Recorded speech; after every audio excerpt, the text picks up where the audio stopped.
On est au complet. Il est 11h02, on va pouvoir commencer. Je vois qu'on a une petite quinzaine de personnes connectées. On peut y aller? On y va? Allez, très bien. On est bon.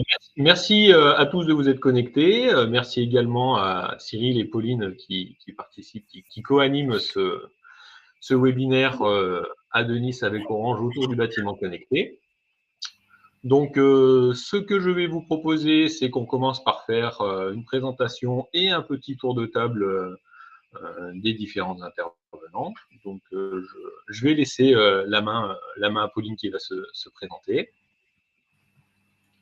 Oui, bonjour à tous, Pauline Mandouy, donc je suis Business Manager IoT chez Orange Business Services. Cyril Hommel, et j'ai la joie de porter les solutions dédiées à la performance énergétique et environnementale au sein d'Orange Business. Et je suis Alexandre Ravetto, ingénieur d'affaires en solutions IoT chez Adonis. Alors, le sujet principal effectivement de ce webinaire, ça va être comment bien connecter son bâtiment, comment simplifier le déploiement des IoT et maximiser la valeur de la donnée à travers l'architecture Adonis et Orange qu'on va vous présenter. Donc, vraiment, le point fort de cette architecture, c'est de faire en sorte de vous présenter les synergies vraiment dans cette organisation et autour du réseau qui est déployé par Orange, ainsi que les solutions d'exploitation de la donnée qui sont mises à disposition. Donc, une offre très complète autour de cette architecture, ce partenariat entre Adonis et Orange Business. Donc, le déroulé de ce webinaire, ça va s'articuler autour de 3 grands axes. On va avoir la donnée au cœur de la valeur à travers l'offre de collecte de la data et de mesure, donc les capteurs Adonis. Ensuite, Cyril va vous présenter les cas d'usage concrets qu'on peut appliquer sur ces capteurs à travers l'offre de logiciel de plateforme qui est porté par Orange. Et ensuite, Pauline va nous présenter le déroulé, en fait, la gestion de projet chez Orange Business. Et puis, on prendra un petit temps autour des questions-réponses à la fin du webinaire.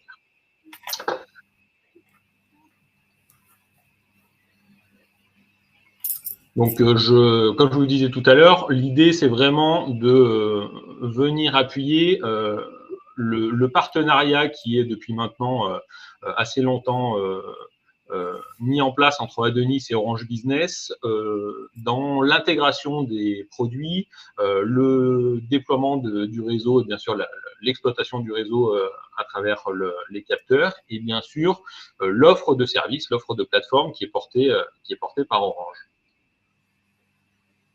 Pour faire un focus un petit peu autour du bâtiment connecté, comme vous le savez probablement déjà tous, 30% du secteur du bâtiment consomme beaucoup d'énergie et de plus en plus d'énergie. On essaye toujours d'impacter ces éléments-là à travers différents éléments, que ce soit des éléments politiques, des éléments matériels, des décrets.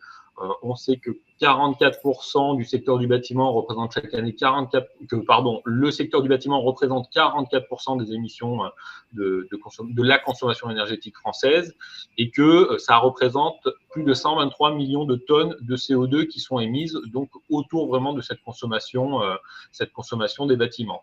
Donc, on sait que maintenant, il y a plusieurs outils, plusieurs décrets, des lois qui ont été votées pour amener à faire des économies d'énergie, amener à faire évoluer ce secteur du bâtiment, que ce soit à travers le décret Bercière, les primes, les crédits CE, le décret BAX, la norme NF 5220 sur les classes énergétiques des GTB, tous ces éléments-là qui viennent un petit peu cadrer ce qu'on va pouvoir faire évoluer autour de la consommation des bâtiments.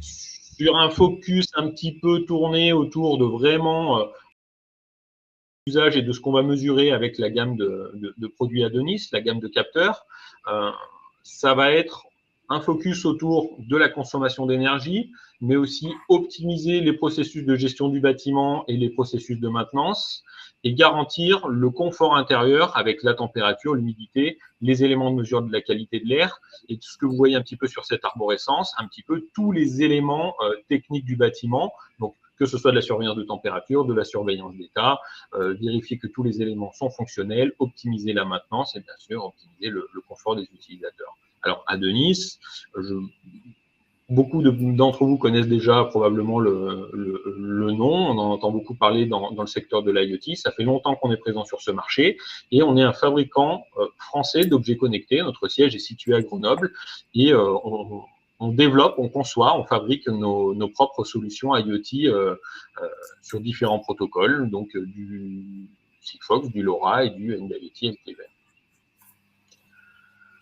Sur un focus un petit peu centré vraiment autour des organes techniques du bâtiment, ce qu'on va retrouver, ça va être vraiment la consommation énergétique, hein, qui est au cœur de la démarche qu'on essaie de mener sur cette idée du smart building, maîtriser et savoir ce que consomme le bâtiment. Donc, on a un focus autour de 4 produits chez nous qui sont dédiés vraiment à ces usages. Essayer de déployer au maximum ces éléments autour de la consommation de l'eau, de l'électricité, du gaz, des compteurs d'énergie thermique, des centrales de mesure et même un petit peu plus largement au niveau du suivi des machines, puisqu'on est capable aussi de faire de la remontée d'informations, du pilotage à travers des éléments Modbus. Donc, sans faire de focus extrêmement précis autour de ces technologies-là de pilotage, l'idée, c'est vraiment d'aller chercher les consommations, quel que soit le type de consommation, mais aussi essayer de réguler, détecter les fuites et les surconsommations pour impacter sa consommation sur ces éléments qui sont très facilement détectables et détecter les postes de forte consommation ou les usages qui sont anormaux vraiment autour de cette consommation indue du bâtiment. L'autre focus qu'on va retrouver autour de notre gamme, le vertical, le deuxième vertical, ça va être les produits on va appeler plus tertiaires, qualité d'air intérieur, qui sont plus sur le contrôle et la mesure des éléments de confort intérieur, où là encore, on va venir impacter la consommation d'énergie en vérifiant que les éléments qui sont délivrés par notre bâtiment sont conformes, température, humidité, CO2, COV, et adapter bien sûr ces consommations, toujours dans l'idée de livrer bien sûr les consignes qu'on s'engage à avoir auprès des températures du bâtiment. Ça permet aussi bien sûr d'éviter les dégradations du bâtiment, forte humidité, température pas assez élevée, tous ces éléments-là, donc on sait le mesurer avec des produits qui sont plus focus autour de la qualité de l'air intérieur. Un focus vraiment autour de la chaufferie collective et de la température, ça serait pour le produit Temp 2S ou Temp tout court, qui sont des produits qui sont très massivement déployés dans les chaufferies collectives. Cet élément-là permet d'amener une mesure très facile et rapide des éléments de température des boucles de chaude sanitaire, donc bien sûr contrôler sa température, contrôler l'intéressement énergétique, faire en sorte que les installations soient toujours fonctionnelles, faire de la maintenance préventive aussi sur les organes de chaufferie, ces éléments-là qui permettent aussi bien sûr de respecter les normes autour de la légionnelle et de garantir un niveau de sécurité de ces installations.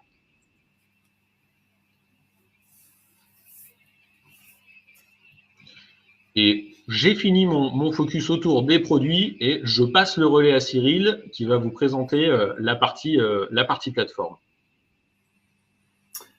Merci Alexandre. Et effectivement, ça met bien en valeur ce qu'on peut faire grâce aux objets connectés et comment on peut contribuer à améliorer la performance énergétique et environnementale des bâtiments. Moi, ce que je vous propose, c'est d'aller très rapidement sur la question de l'exploitation de la donnée, parce que Orange Business, nous sommes un intégrateur numérique et réseau, et donc nous portons une expertise également très forte, d'où le partenariat avec Adonis, une expertise très forte dans le domaine des objets connectés, notamment parce que nous exploitons un réseau, ça, vous voyez le lien avec l'ADN de notre maison mère, opérateur télécom. Nous exploitons un réseau LoRa public, donc qui est opéré par Orange et qui permet du coup de faciliter le déploiement d'objets connectés, de le faciliter à la fois sur un plan opérationnel, mais aussi de réduire considérablement du coup l'exploitation, les charges d'exploitation de tout cet ensemble. Avec une idée simple qui est de vous permettre de dire, d'un côté, on a des capteurs et on a un très beau spécialiste, Adonis. Au milieu, on a de la connectivité. Il ne peut pas y avoir de données et d'exploitation de ces capteurs s'ils ne sont pas connectés.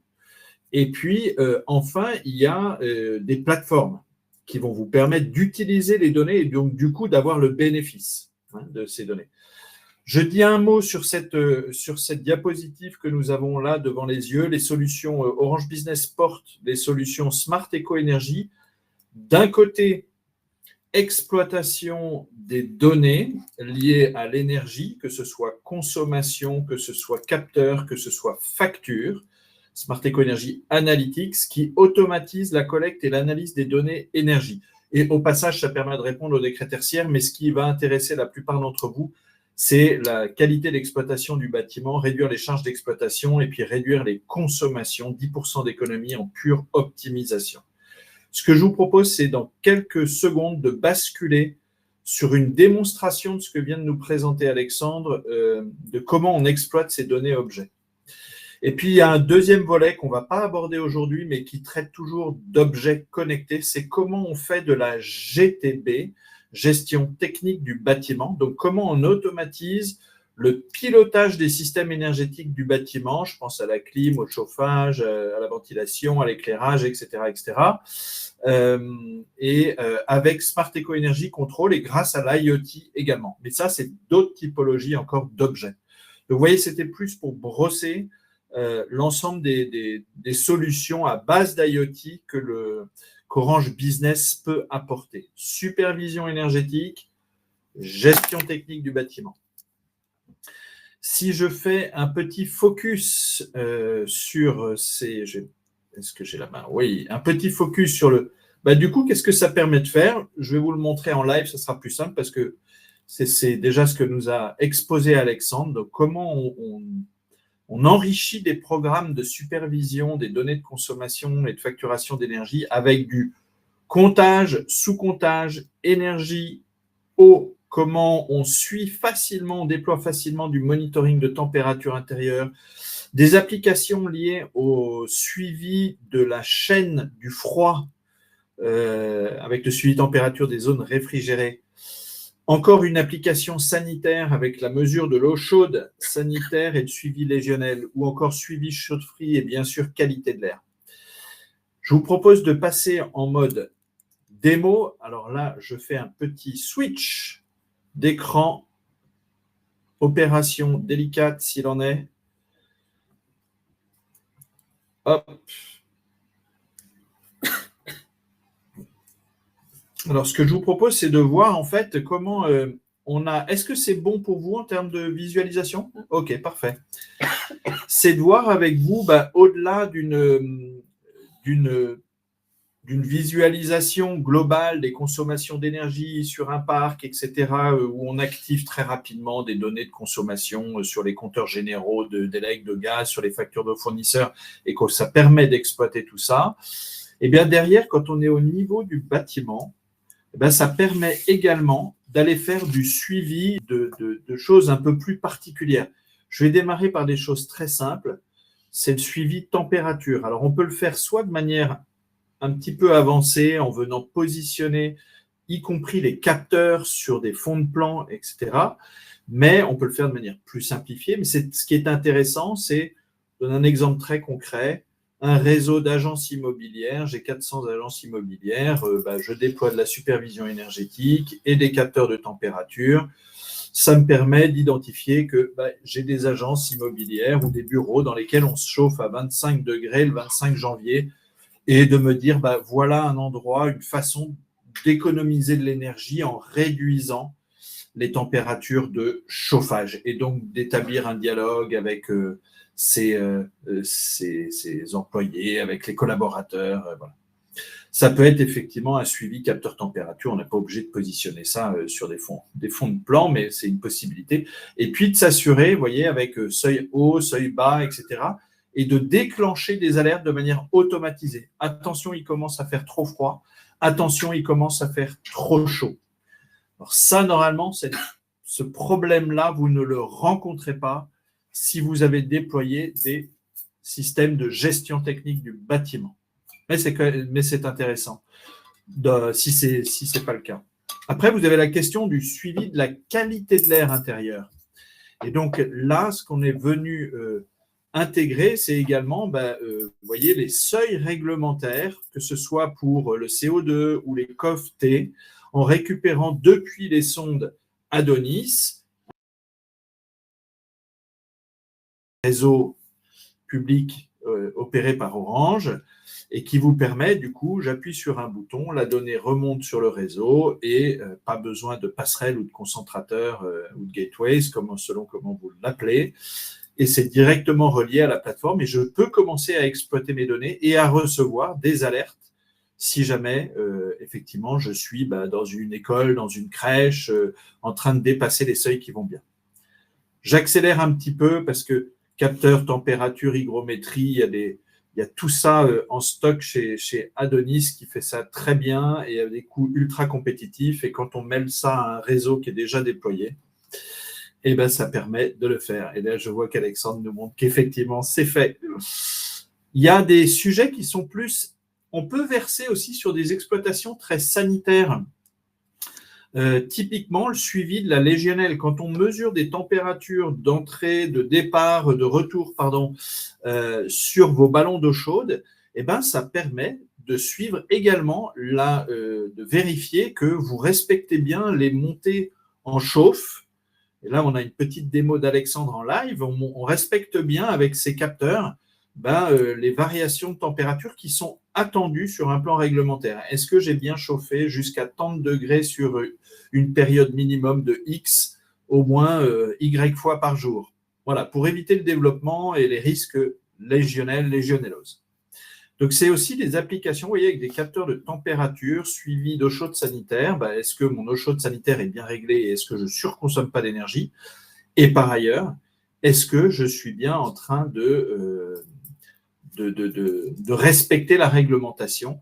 Et je vais terminer par un exemple ou deux autour également du froid, suivre le froid. Est-ce que mes chambres froides respectent bien la température réglementaire de minimum moins 15 degrés? Tous ces paramètres sont évidemment modifiables. Et je termine avec un dernier parce que tu l'as mentionné aussi, Alexandre, c'est les capteurs chaufferie. Et donc de pouvoir suivre évidemment, de la même façon qu'on l'a vu sur le CS, ces températures d'entrée-sortie, ces consommations de gaz, par exemple, sur la chaufferie, si c'est une chaufferie au gaz, voilà.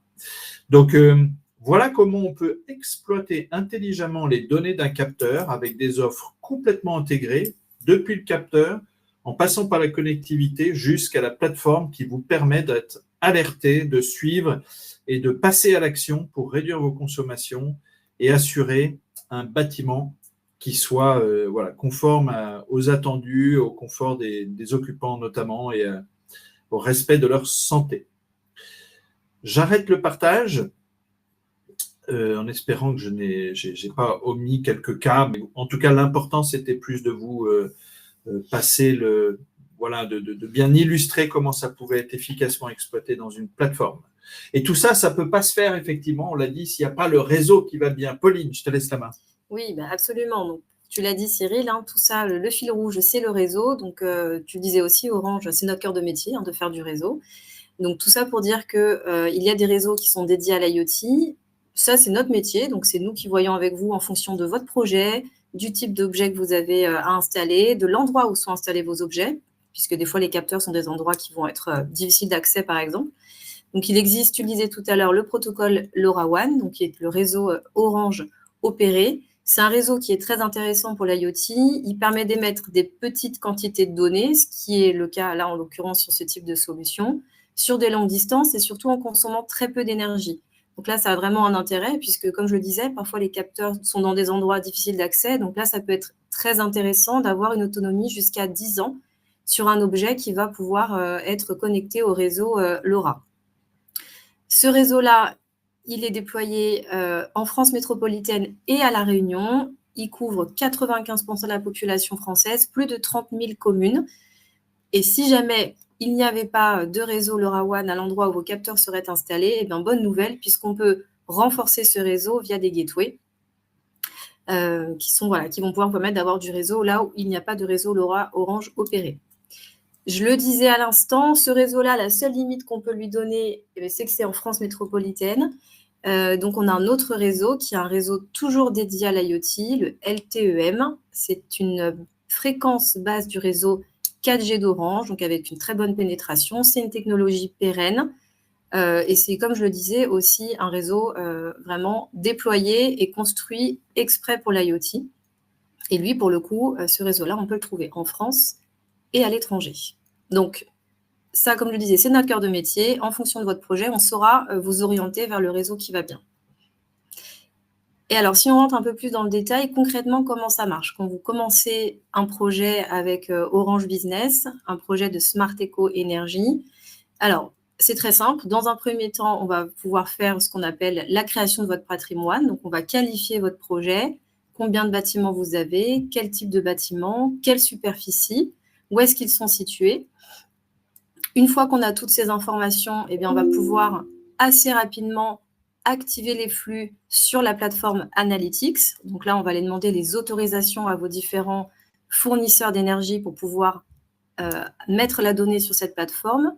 À partir de l'activation des flux, vous avez déjà accès à la plateforme. Donc, vous voyez, c'est assez rapide finalement. Dans un second temps, eh bien, comme toutes nos offres sont des offres sur mesure, on va pouvoir au travers d'un échange et d'un atelier avec vous, adapter les tableaux de bord, les rapports, et vraiment pouvoir faire en sorte que la plateforme soit le plus adaptée possible à votre projet, à vos enjeux et à votre besoin. Et ensuite, bien sûr, on va vous former à l'utilisation de la plateforme, puisque le but, c'est que vous puissiez être autonome, même si derrière, vous avez un support qui est continu, donc vous allez avoir un chef de projet qui vous sera dédié, bien sûr, votre business manager aussi, qui va pouvoir vous accompagner tout au long de la phase de votre projet, que ce soit en phase de run ou en phase de build. Donc voilà comment marche un projet concrètement. Et Alexandre, je te relaisse la main pour parler de la couverture réseau. Effectivement, merci Pauline. La couverture réseau, c'est très important et tu as bien souligné un point, c'est que aujourd'hui, au catalogue d'Orange, il y a deux offres qui sont disponibles. Donc, une offre qui est basée sur du LoRa opéré, donc qui effectivement a son propre réseau de gateway et qui couvre une grande partie du territoire.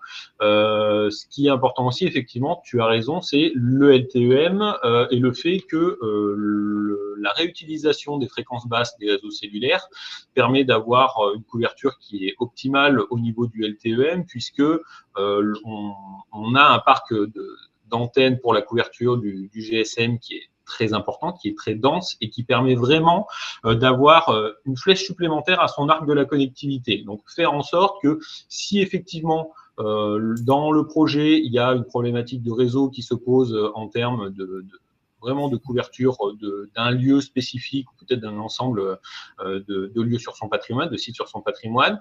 Il y a deux solutions complémentaires qui vont être possibles. C'est effectivement pouvoir étendre avec une gateway Orange, une gateway, ou alors la possibilité de partir encore sur du réseau opéré et d'avoir une installation qu'on va appeler hybride et d'avoir certains usages qui sont maintenant des usages LoRa qui ont été déportés sur du LTEM. Donc, de la qualité de l'air intérieur, du comptage énergétique, de la relevée d'état. Donc, ça permet vraiment de couvrir un champ de connectivité qui est assez important et de se donner vraiment toutes les possibilités de déployer de manière complète. Et donc, du coup, pour contrôler un petit peu cette couverture, on a différents outils qui vont être disponibles au catalogue d'Adenis et qui sont les testeurs de réseau. Donc, il y a une petite image et effectivement, on reprend un petit peu l'architecture du bâtiment qu'on voyait tout à l'heure, hein, et la complexité effectivement qu'il peut y avoir sur un déploiement de smart building, c'est le fait que les éléments qu'on va mesurer ne sont pas forcément tous au même endroit, effectivement, et en plus, parfois, dans des endroits qui vont avoir une certaine complexité en termes de couverture. L'important, ce qu'il faut garder en tête, c'est que la couverture réseau et effectivement la qualité du signal permet, comme tu disais tout à l'heure, d'optimiser vraiment l'autonomie de ces capteurs. Meilleur le signal est, meilleure est la couverture, meilleure sera l'autonomie du capteur. Donc, c'est très important parce qu'on peut impacter massivement quand même l'autonomie de ces capteurs quand on a un bon réseau. Et l'utilisation de cet outil de test de réseau est vraiment indispensable pour pouvoir qualifier correctement ces emplacements de pause et faire en sorte que les capteurs qu'on va déployer soient déployés de manière optimale sur le bâtiment.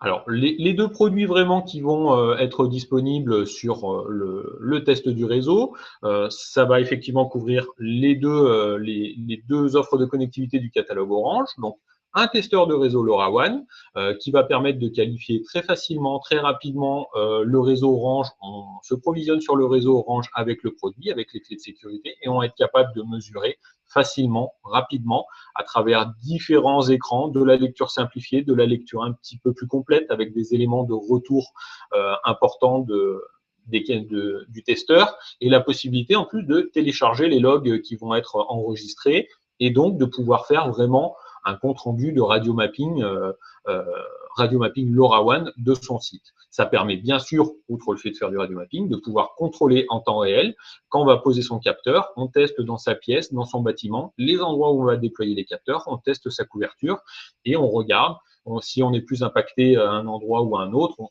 peut éventuellement déplacer ses capteurs, déporter ses capteurs s'il y a besoin pour faire en sorte d'optimiser sa pose au maximum. Ce produit, c'est le testeur de réseau LoRaWAN, c'est le FTD, File de Test Device qu'on trouve au catalogue en mode LoRaWAN, mais qui existe aujourd'hui depuis plus d'un an maintenant en version LTEM. Alors, c'est un produit qui est dual band, c'est-à-dire qui teste le NB-IoT et le LTEM. On a fait en sorte en fait de tester les deux fréquences qui sont existantes sur le réseau cellulaire. Et sur le réseau Orange, c'est vraiment la fréquence LTEM qu'on va venir tester. Et là, on va avoir un produit qui est encore plus poussé en termes de technologie, c'est-à-dire qu'on va pouvoir venir le synchroniser avec son téléphone en Bluetooth et faire en sorte d'avoir des données affichées de manière très précise, voire de les implanter sur une carte, sur un plan, pour pouvoir avoir un compte-rendu complet de radio mapping. Ça permet de qualifier les antennes cellulaires à proximité, ça permet d'avoir un test complet sur l'antenne qu'on va vouloir utiliser sur un test réseau et bien sûr de faire un radio mapping. On va pouvoir faire l'implantation sur son téléphone de ces points de mesure et ensuite exporter un rapport. Ça peut être pour de l'utilisation en interne pour un déploiement, mais ça peut aussi être dans le cadre, par exemple, de solutions d'intégration, d'intégrateurs qui veulent éventuellement fournir des documents et des mesures appuyés avec un rapport qui sera édité en Word directement depuis l'application. Voilà les deux produits que vous allez retrouver autour du test de réseau chez Adonis. Donc, l'application concrète, ça va être venir tester par exemple ses sous-sols en termes de couverture, donc validation de la couverture des éléments de comptage, majoritairement, compteur d'eau, compteur d'électricité, compteur de gaz. Mais en industrie aussi, ça va être, est-ce que je suis dans une cage de Faraday? Un bâtiment industriel, souvent, c'est des grosses masses métalliques. Donc, est-ce que je suis peut-être dans une zone blanche un petit peu excentrée? Est-ce que j'ai des interférences à l'intérieur de mon site? Donc, voilà les cas d'usage. Et puis, sur de la Smart City, vraiment venir qualifier les bâtiments et savoir si on a une couverture globale, quelle est la qualité de la couverture globale, pour savoir si effectivement on va plus partir sur une architecture LoRa, sur des produits en version LoRa, des produits en LTEM ou éventuellement faire des extensions de réseau. Vous avez là en visuel du coup les deux produits, donc l'écran, comme je disais tout à l'heure, le FTD en LoRa et en cellulaire, écran simplifié, lecture facilitée, déploiement pour les techniciens, pareil, de manière assez simple. Un mode antenne intégré, un mode antenne externe. C'est vraiment une itération en fait des cartes de capteurs qu'on a. C'est pas un produit qui est différent. On a pris un produit gamme, on la transforme en testeur, donc vous avez le vrai niveau de réseau que votre capteur aura. Donc, on optimise vraiment ce côté pause avec ces produits de test. Pour entrer dans les cas d'usage concrets, on a voulu vous présenter un gros cas d'usage qui a été déployé. Donc, c'est un client qui a déployé une grosse offre de capteurs de connectivité dans une idée de surveillance effectivement des chaufferies collectives.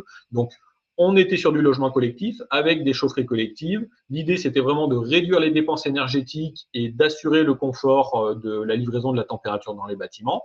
La solution qu'on a déployée, c'est un mix de capteurs entre du TAMP 2S, donc le TAMP avec une sonde déportée, le TAMP avec 2 sondes déportées pour le TAMP 2S qui permet de venir, effectivement, comme le disait tout à l'heure Cyril, de surveiller des bouclages, une température aller, une température retour. Et puis, bien sûr, ces produits, ils ont été déployés avec notre plateforme de device management qui s'appelle CARE, K-A-R-E, qui permet la mise à jour et la maintenance opérationnelle des capteurs, avoir une visibilité de son parc de capteurs. Sur ce client-là, il y a 3000 capteurs qui ont été déployés sur ce mix de produits, mais c'était un projet plus global qui couvrait plus de 10 000 capteurs et dont la majorité, plus de 70% des capteurs, ont été déployés sur du réseau opéré. C'est là où effectivement on raccroche sur ce qu'on disait tout à l'heure, c'est que cette partie connectivité, elle a été grandement facilitée par le fait de passer par Orange et par cette offre de connectivité opérée, parce que la majorité des capteurs ont été déployés à travers cette solution de réseau opéré. Et bien sûr, les avantages et les résultats qu'on a obtenus grâce à l'utilisation des capteurs et de ce réseau, c'est bien sûr des températures plus homogènes pour le confort thermique, des réductions bien sûr au niveau de la facture énergétique, ça va de 7 à 10% selon le type d'énergie utilisée. On baisse les interventions de techniciens, on baisse les coûts d'exploitation, on a de la maintenance préventive au niveau des systèmes du bâtiment et éventuellement, justement, la justification d'investissement en rénovation parce qu'on se rend compte éventuellement avec des données chiffrées qu'on a des problématiques ou des surconsommations à certains endroits sans qu'on ait pu livrer les éléments de température qui étaient demandés par les consignes. Je repasse le relais à Pauline qui va vous faire des présentations concrètes sur des déploiements qui vont jusqu'à la plateforme d'exploitation de la donnée. Oui, merci Alexandre. Effectivement, donc pour vous donner des idées, on a choisi 3 clients très différents qui ont tous les 3 des besoins et des enjeux différents avec lesquels on a donc mené des projets à bien. Le premier, c'est le SDIS 91, donc ce sont les pompiers de l'Essonne. Donc, ils ont effectivement accès à la plateforme Analytics. Ils avaient, comme la plupart des clients, des enjeux autour de la visibilité de leur consommation d'énergie, que ce soit gaz ou élec. Mais eux, ils avaient particulièrement un enjeu autour de l'eau, comme ça peut être le cas sur certains cœurs de métier, puisque des fuites d'eau avaient généré de fortes factures, de gros dépassements de factures, et donc on les a accompagnés. On est en train de les accompagner pour installer justement des capteurs à Denise Pulse sur les compteurs d'eau pour pouvoir quasiment en temps réel finalement avoir une idée de la consommation et ne pas avoir à subir la facture qui arrive le mois d'après avec des dépassements astronomiques. Donc là, ça leur permet tout de suite de pouvoir rectifier le tir en cas de fuite d'eau. Donc ça, c'est pour les pompiers de l'Essonne. Un autre client, alors cas d'usage très différent, c'est un exploitant mainteneur avec lequel nous travaillons qui, lui, a fait le choix de souscrire à l'offre Smart Eco Energy Analytics dans le cadre des contrats de performance énergétique qu'il va déployer pour ses propres clients. Donc finalement, c'est à sa charge, c'est lui qui souscrit cette solution pour pouvoir avoir un peu plus de matière, de données, de data, pour pouvoir améliorer finalement les informations qu'il va pouvoir déployer et les contrats qu'il va pouvoir déployer, les contrats de performance énergétique avec ses propres clients. Donc ça, c'est un cas d'usage un peu nouveau pour lequel on est ravis de travailler et c'est une collaboration qui commence très fort.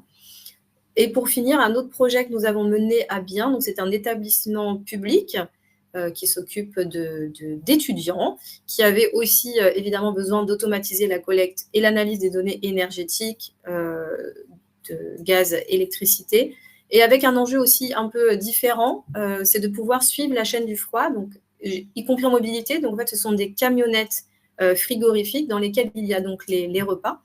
Et donc l'idée, c'était de pouvoir s'assurer finalement que la chaîne du froid n'était pas rompue grâce à des capteurs que nous avons installés à l'intérieur des camionnettes. Donc, pour le 1091, c'est à peu près 50 bâtiments, 55 précisément, sur lesquels on a déployé la solution. Pour le client Rognon, c'était 5 bâtiments et beaucoup d'autres à venir. Et pour l'établissement public, on se parle d'à peu près 120 capteurs qui ont été déployés en tout sur ce client-là. Donc voilà, les différents enjeux qu'on peut trouver chez nos clients, il y en a d'autres, mais là au moins ça nous permettait de mettre en visibilité quel type d'enjeux et cas d'usage on pouvait aller répondre au travers de la solution Smart Eco Energy Analytics. Et donc, j'en ai fini et je crois même que nous arrivons à la partie des questions. De la présentation, effectivement, Pauline. Oui. Donc, Cyril, est-ce que tu veux dire un petit mot, effectivement, sur la vision globale? Et puis après, on va enchaîner sur les questions et réponses. Non, mais un tout petit mot rapide. En fait, il y a des clients qui peuvent avoir besoin spécifiquement de tel ou tel aspect parce qu'il y a des choses qui sont plus ou moins déployées. En tout cas, voilà, vous redire que nous, on a cette capacité chez Orange Business à vous apporter un service clé en main parce que tout ça, finalement, on le voit aussi à travers ce que tu as présenté, Alexandre. Est-ce que le réseau, il est là, il n'est pas là? Est-ce que c'est le bon capteur? Est-ce que c'est le bon réseau? Est-ce que c'est le bon bâtiment? Est-ce que c'est la bonne application? Ça pose quand même un certain nombre de questions et donc, pour vous assurer du succès de vos projets, voilà, cette capacité à porter en clé en main avec des technologies qui sont ultra compétitives, c'est ça qu'on peut vous apporter pour garantir qu'à la fin, ça marche. Parce que avoir un capteur, c'est bien, mais s'il est tout seul, ça ne marche pas. Avoir de la connectivité, c'est bien, mais s'il n'y a rien qui transite, ça n'a pas grand intérêt, etc., etc.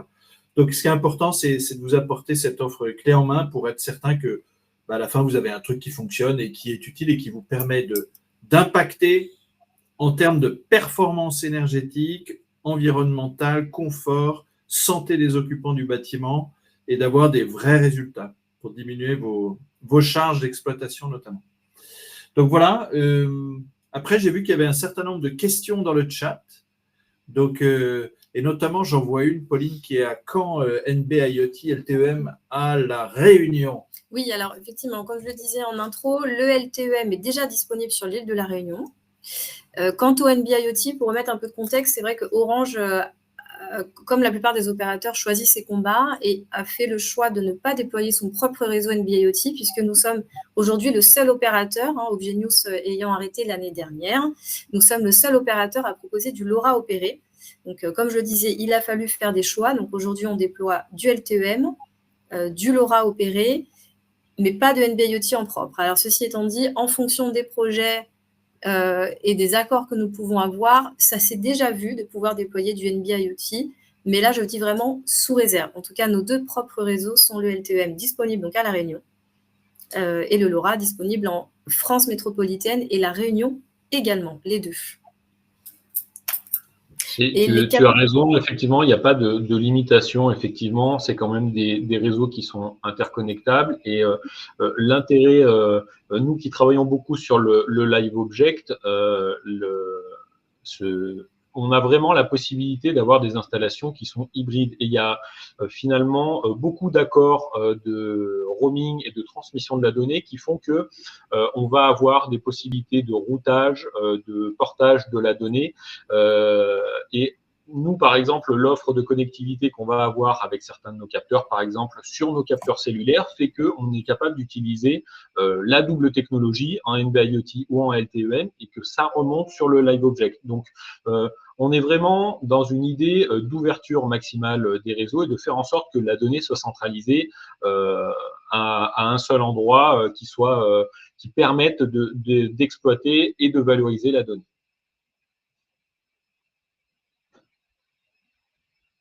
Ça peut être désintégré. Merci Alexandre. Je vois là une question suivante que je peux prendre. Les capteurs LTEM existent-ils sur des piles comme du LoRa? Alors, merci à M qui répond dans le chat. Je vais compléter. Effectivement, les capteurs LTEM existent également sur batterie. Et effectivement, il y a des protocoles spécifiques qui sont propres au LTEM. Je le disais, c'est un réseau spécifique IoT. qui vont nous permettre de faire des économies sur la batterie, l'économie d'énergie de la batterie, puisqu'on l'a vu, le LoRa aujourd'hui, voilà, on ne peut pas faire mieux en termes d'économie de batterie. On peut aller jusqu'à 10 ans pour un capteur. Néanmoins, le L2M va aussi bénéficier donc, de certaines spécifications comme le PSM, donc le Power Saving Mode, et l'ITRX, l'Extended Discontinuous Reception. Et donc, ce sont deux options qui vont nous permettre finalement d'endormir l'objet, de mettre en veille l'objet quand il n'est pas utilisé, ce qui va nous permettre donc d'économiser forcément la batterie puisque l'objet sera en sommeil une partie du temps. Merci voilà, Pauline, tu as répondu à ma place sur le capteur, c'est parfait. Vous voyez que Pauline maîtrise complètement son sujet capteur.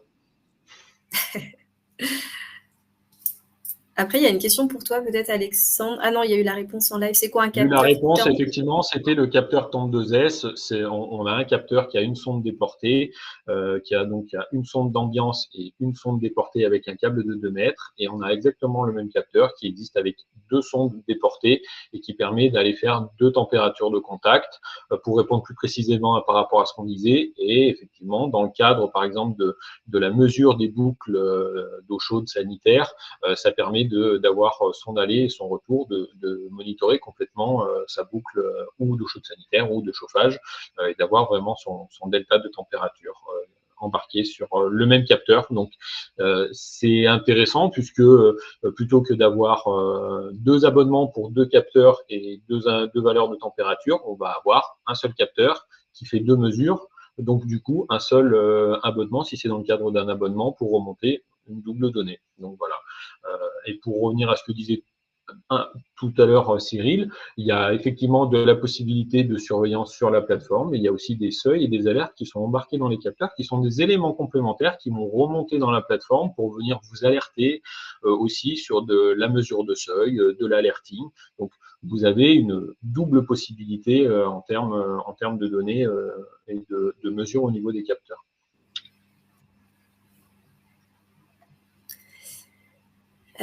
Qu'est-ce qu'on a d'autre comme question dans le chat? Coût réseau opéré au capteur ou forfaitaire? Alors, si je comprends bien la question, donc, pour être précis, lorsqu'on prend une solution chez Orange Business, il y a un coût par capteur et un abonnement par capteur et un coût d'accès à la plateforme par capteur. Donc, c'est vraiment le nombre de capteurs qui va déterminer finalement le coût de la solution. Voilà, j'espère répondre à la question. Si ce n'est pas le cas, n'hésitez pas à peut-être me le dire dans le chat que je puisse corriger. Il y a Bruno qui nous dit que ce n'est pas très facile d'adhérer à Orange. Est-ce que tu veux… L'adhésion Orange n'est pas très facile à souscrire. Est-ce qu'Adenis propose l'offre globale avec l'abonnement Orange Business? On peut laisser répondre la deuxième partie de la question. Déjà, Alexandre. Oui, tout à fait. Alors, effectivement, dans une solution de faciliter les premiers déploiements et accélérer une phase de POC, vraiment faire ces tests, on a une solution qui permet d'avoir un abonnement qui va être prépayé pendant 3 ans sur Orange et qui va vous donner l'accès à la connectivité et l'accès au Live Object. Mais vous aurez des outils qui restent assez limités en termes d'exploitation de la donnée, des outils basiques. Et du coup, derrière, c'est un premier élément, on va dire, un premier pas vers la connectivité, mais c'est vraiment dans le but de faciliter votre accès et votre déploiement. Là, ça reste pas une solution pérenne en termes d'exploitation de la donnée où on va aller chercher des outils métiers qui vont être un petit peu plus complets, comme l'a présenté Cyril, où là, on va venir chercher une offre de plateforme, mais qui sera facilitée. Effectivement, vous aurez déjà un accès Orange et un compte Orange qui aura été créé par le biais d'Adenis et vous pourrez tout simplement porter votre connectivité Orange que vous avez enregistrée par le biais d'Adenis directement sur un abonnement Live Object. Et là, je repasse sur la partie gestion commerciale où Pauline va complètement vous rassurer sur le fait que c'est tout à fait facile de prendre contact avec Orange. Mais absolument, Alexandre, c'est ce que j'allais dire. J'allais même dire, appelez-moi et on va s'arranger. Vous allez voir, c'est assez simple. N'hésitez Alors pas, voilà, on est en liaison, nous, systématiquement, tous les jours, en fait, pour être honnête, avec Orange. Donc, si jamais il y a un besoin, qu'il faut vous renvoyer vers quelqu'un chez Orange, un contact, que ce soit Pauline, que ce soit Cyril, que ce soit quelqu'un d'autre peut-être en région, on a bien sûr, on peut être une interface éventuellement pour vous renvoyer vers les bons interlocuteurs, puisqu'on reste aussi, bien sûr, les artisans de l'exploitation de votre installation, c'est-à-dire que une installation, il y a une partie réseau, mais il y a aussi une partie capteur sur lesquelles on va vous aider éventuellement à faire des diagnostics de connexion pour optimiser vraiment le fonctionnement des capteurs et l'utilisation du réseau. Donc, bien sûr que on reste une porte d'accès complètement ouverte vers Orange si vous avez besoin.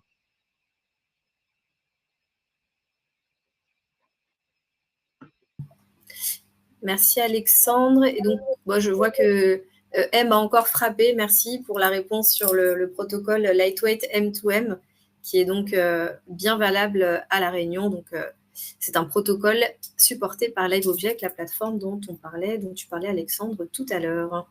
Oui, alors, et on va peut-être le décrire. Effectivement, le Lightweight M2M, c'est un protocole embarqué directement dans les capteurs qui facilite en fait les échanges entre les capteurs cellulaires. Hein. Ça n'est valable que pour le cellulaire NB-IoT-LTE-M, ça n'est pas valable pour le LoRa, et ça permet d'avoir une communication qui est facilitée avec des standards des opérateurs de téléphonie, hein, qui permettent vraiment aux objets de discuter de manière facilitée, d'avoir des décodages qui sont simplifiés à l'intérieur de LiveObject.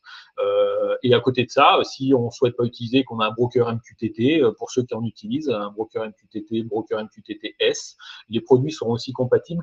Mais le Lightweight M2M, dans ce que disait tout à l'heure Pauline, et qui est l'utilisation de l'IDRX et du PSM, c'est vraiment l'architecture, le protocole qui va faire en sorte que vos produits vont être optimisés en termes de consommation d'énergie. Donc oui, bien sûr, c'est supporté par le LiveObject. Donc c'est un avantage en termes de déploiement et d'optimisation de son parc de capteurs.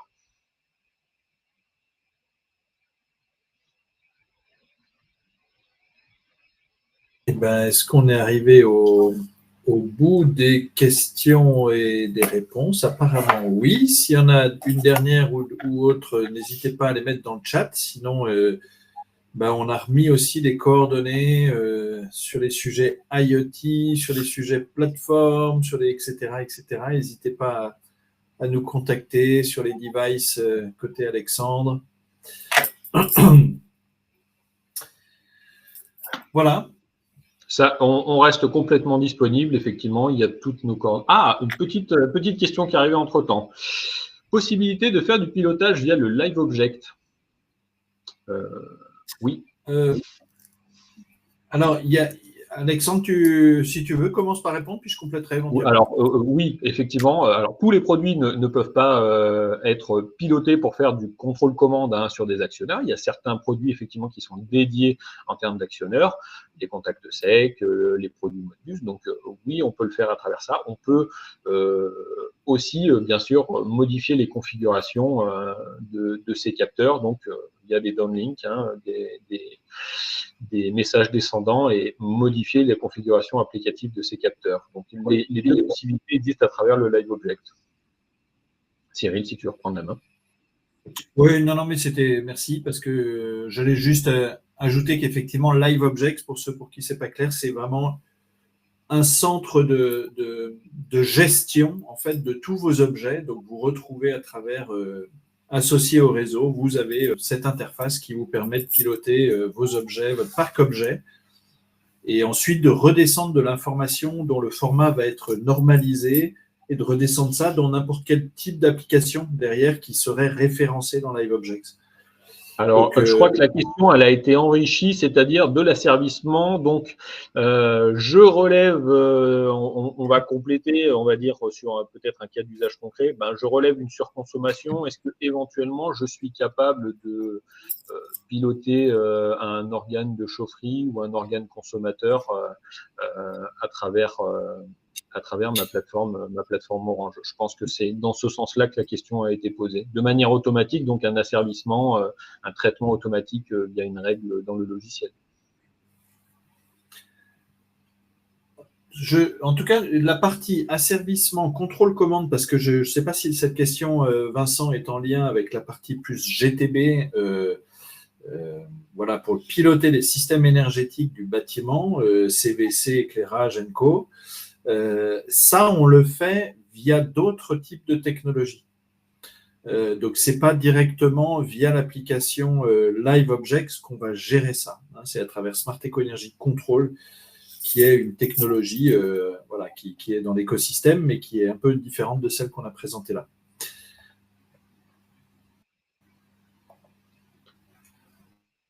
Oui, effectivement, aujourd'hui, on était besoin vraiment autour de la mesure de l'économie d'énergie. Hein. C'était vraiment le focus de ce webinaire. Comment récupérez-vous les informations, contrôle, position, capteur des GTB existantes?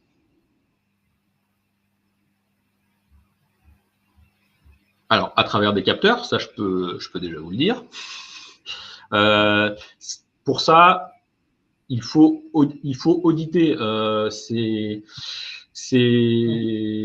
Ça reste un élément vraiment principal du projet, c'est-à-dire qu'il faut auditer votre installation, savoir quelles sont les possibilités que vous aurez en termes est-ce que votre produit est communicant déjà, qu'est-ce qui peut remonter comme flux de données, et si éventuellement le produit n'est pas connectable en tant que tel sur la GTB existante, c'est effectivement dans cette idée-là aussi qu'existe la gamme de capteurs. On vient faire du rétrofit d'installation ou du complément d'installation, et on va venir mettre des éléments de mesure qui vont être complémentaires à la GTB parce que le site est peut-être un petit peu éloigné, parce que la mesure n'a pas été préconisée au départ à l'installation de la GTB, peut-être parce qu'il y a du matériel qui n'est pas fonctionnel. Voilà. La partie capteur, en tout cas, plus que sur, je ne vais pas répondre sur la partie automate parce que chaque automate est un petit peu spécifique. Sur la partie capteur, en tout cas, c'est dans cette idée-là qu'on va venir complémenter des installations qui peut-être ne seraient pas communicantes ou n'auraient pas certaines données qui sont importantes. Ouais, et pour compléter, il faut bien distinguer d'un côté des déploiements ultra faciles de capteurs où limite ça peut être envoyé avec le bon mode d'emploi par la poste et ça peut être activé par vos soins et c'est déjà pré-enrôlé dans la plateforme LiveObjects, donc vous le retrouvez dans votre interface immédiatement. Ça, et tout ce qu'on a présenté avec Alexandre et Pauline ce matin, globalement, ça peut fonctionner comme ça. Si vous avez des capteurs très très simples, hein, température, on ne le met pas au-dessus du radiateur, derrière la fenêtre, collé au plafond ou au sol, etc. Donc, on peut guider un utilisateur qui ne serait pas technicien. Un bout de double face et hop, c'est parti. On appuie sur un bouton et c'est parti, on a la data. Avec ce qu'il faut distinguer du monde de la GTB, où là, effectivement, comme disait Alexandre, quand vous dites comment récupérez-vous les informations, contre-position, capteur, etc., de toute façon, dans le monde de la GTB, vous avez des audits. Et donc là, on se déplace. Alors, il y a une partie qu'on peut faire j'allais dire, à distance, à travers des questionnaires qu'on a mis en place, etc. Mais globalement, de toute façon, il n'y aura pas de projet possible en GTB sans, à un moment ou l'autre, avant de démarrer le projet, un audit de vos installations. Et c'est ce que font nos équipes voilà, tous les jours. Voilà, je crois qu'on arrive et merci à Mourad de nous avoir suivis. Mourad, tu as toutes mes salutations et à toute l'équipe Socomec. Eh bien, écoutez, je pense que les questions sont terminées. On va basculer sur la dernière slide, effectivement, où vous avez les différentes coordonnées des différents intervenants. On vous remercie tous de vous être connectés et de nous avoir écoutés. On est bien sûr, on reste disponible pour toutes les questions qui pourraient survenir après le webinaire et auxquelles on répondra avec plaisir s'il y a besoin pour vous accompagner sur des questions de projet, des questions de capteurs, des questions de plateforme. On est disponible pour vous accompagner. Merci beaucoup. Merci beaucoup à tous. Bonne journée. Au revoir.